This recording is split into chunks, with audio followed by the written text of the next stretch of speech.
আসসালামু আলাইকুম। কেমন আছেন সবাই? আশা করি ভালো আছেন। সবাইকে স্বাগতম আমার চ্যানেল জুয়েলারি ওয়ারাতে। আজকে আপনাদের দেখাবো এই মেরুন কালারের চুড়িটা আমি কিভাবে তৈরি করেছি। তাহলে চলুন কথা না বাড়িয়ে দেখে নেওয়া যাক। প্রথমেই আমি নিয়ে নিয়েছি চুড়ির বেস। তারপর আমি নিয়ে নিয়েছি আগে থেকেই একটি কেটে রাখা মেরুন কালারের কাপড়। তারপর আমি নিয়ে নিচ্ছি একটি ফ্যাব্রিক গ্লু। তারপর আমি নিয়ে নিচ্ছি একটি কেচি। প্রথমে আমি মেরুন কালার কাপড়টা নিয়ে তার যে মাথার অংশটা বা ১ম অংশটা এটা আমি একটি কেচির সাহায্যে সমান করে কেটে নিচ্ছি। তারপর এখন আমি চুড়ির বেসের মধ্যে বেশি করে ফ্যাব্রিক গ্লু দিয়ে এই মেরুন কালারের কাপড়টা এই চুড়ির বেসের সাথে পেঁচিয়ে নিব। আর এই পর্যায়ে আপনারা অবশ্যই বেশি করে ফ্যাব্রিক গ্লু দিয়ে তারপর এই কাপড়টা চুড়ির বেসের সাথে পেঁচিয়ে নিবেন। আপনারা একটু ভিডিওতে ভালোভাবে লক্ষ্য করলে বুঝতে পারবেন কিভাবে আমি এই কাপড়টা চুড়ি বেসের সাথে পেঁচিয়ে নিচ্ছি। আর আপনারা যখন এই কাপড়টা পেঁচাবেন অবশ্যই ভালোভাবে টাইট করে বা টান করে তারপর এই কাপড়টা পেঁচাবেন। আর ভালোভাবে লক্ষ্য রাখবেন কোথাও যেন কাপড়টা কুঁচকে না থাকে।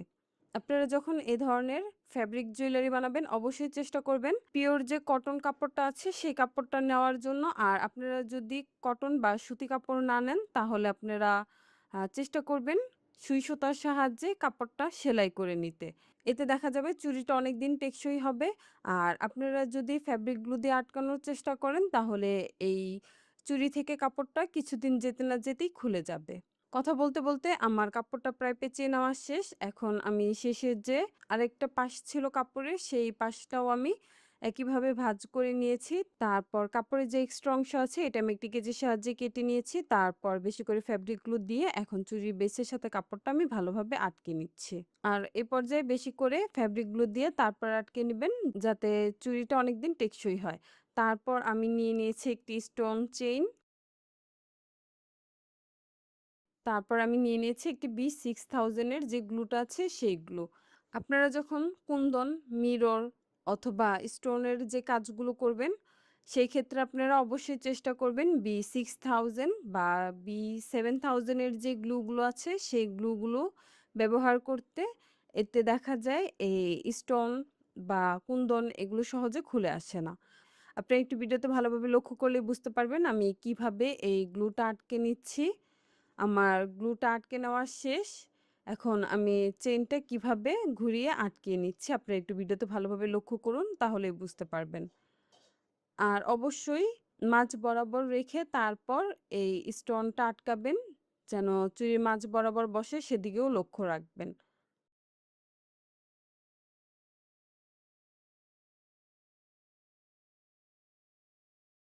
আমার স্টোন চেইনটা পেঁচিয়ে নেওয়া শেষ। এখন স্টোন চেইনের যে শেষের অংশটা আছে, এটার মধ্যে আমি বেশি করে গ্লুটা আটকে তারপর একটি কেচির সাহায্যে বাকি যে এক্সট্রা স্টোন চেইন আছে সেটা আমি কেচির সাহায্যে কেটে নিচ্ছি।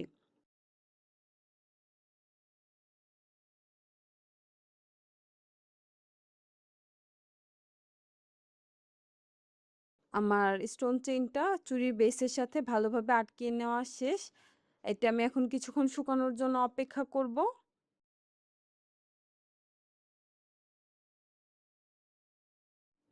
আমার চুড়িটা ভালোভাবে শুকিয়ে নেওয়া শেষ। তারপর আমি নিয়ে নিয়েছি একটি জরি সুতা। এখন আমি আবারও B6000 গ্লুর সাহায্যে এই জরি সুতাটা পেঁচিয়ে নিব। আপনারা একটু ভিডিওতে ভালোভাবে লক্ষ্য করুন আমি কতটুকু পরিমাণে গ্লু দিয়েছি।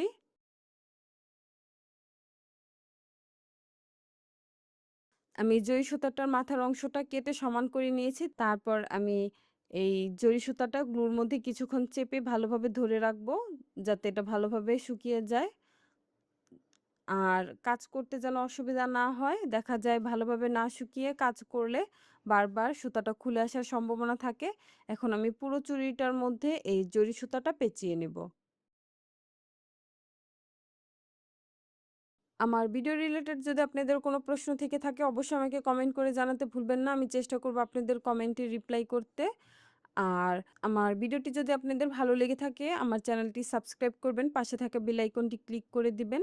আর আপনাদের ফ্রেন্ডস অ্যান্ড ফ্যামিলির মধ্যে কেউ যদি এ ধরনের চুড়ি বানানো শিখতে চায়, অবশ্যই তার সাথে আমার এই ভিডিওটি শেয়ার করবেন।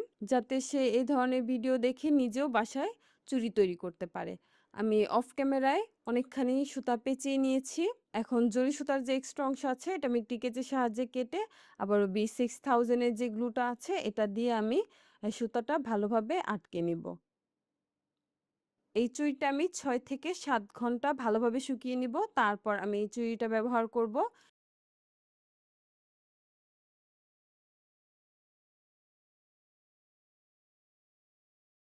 আমার চুড়িটা তৈরি করে নেওয়া শেষ।